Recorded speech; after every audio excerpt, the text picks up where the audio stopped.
এবছরের একের পর এক নিম্নচাপের প্রভাবে পটুয়াখালীতে অব্যাহত ছিল মাঝারি থেকে ভারী বৃষ্টি। ফলে জেলার বিভিন্ন এলাকায় সৃষ্টি হয়েছে দীর্ঘস্থায়ী জলাবদ্ধতা।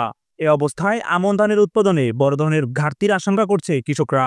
এই জমিতে বীজ ফেলাইছে, সব বন্যায় ভাসে গেছে। এখন কারো পরিস্থিতি নাই যে আবার ধান দিয়ে বীজ ফেলাইয়ে রোপণ করবে, এরকম কোনো পরিস্থিতি নাই। পানি খাল দিয়ে নামে না, পানিতে সব তলাই গেছে। জেলার কৃষি অফিস বলছে পটুয়াখালী জেলার মোট আবাদি জমির পরিমাণ 19,93,000 হেক্টর।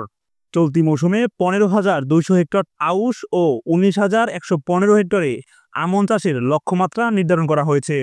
তবে বৃষ্টিতে ক্ষতিগ্রস্ত হয়েছে 90 হেক্টর জমির সবজিও। এতে করে ফসল উৎপাদন নিয়ে দেখা দিয়েছে নতুন উদ্বেগ। আমি ধান পান ফালাইছি বদলা দিয়ে, এখন তো ধান পান নাই, আমি কি করবো? আমি তখন অসহায় নিঃশেষ। প্রতি বছরই আমাদের বীজের অভাবে আমরা আমন ধানের রোপণে খুব সমস্যা সৃষ্টি হয়। তখন আবার নতুন করে আমাদেরকে বিভিন্ন এলাকা থেকে দূর দূরান্ত থেকে ভাড়া দিয়ে খরচ অতিরিক্ত ধান মূল্যে কিনে বীজ কিনে আমাদেরকে রোপণ করতে হয়। দেখা গেছে পৌষ মাসে আমাদের যে পরিমাণ খরচ হয় সেই পরিমাণ খরচ আমরা ওইখান থেকে আসে না, যেন প্রতিবারই আমাদের এই হয়রানির মধ্যে থাকতে। তাই আমাদের খাল খনন করা জরুরি প্রয়োজন। বিভিন্ন জায়গায় যে খালগুলো দিয়ে আপনার পানি যে সরানো হয়, এই সরানোর ব্যবস্থা এখন নাই। তাই খালের কারণে পানি এই ডুবে থাকে, বীজ ক্ষেত বীজ খোলা পচে যায়, যার কারণে আমরা প্রতি বছর এই ক্ষয়ক্ষতির মধ্যে পড়ে থাকি।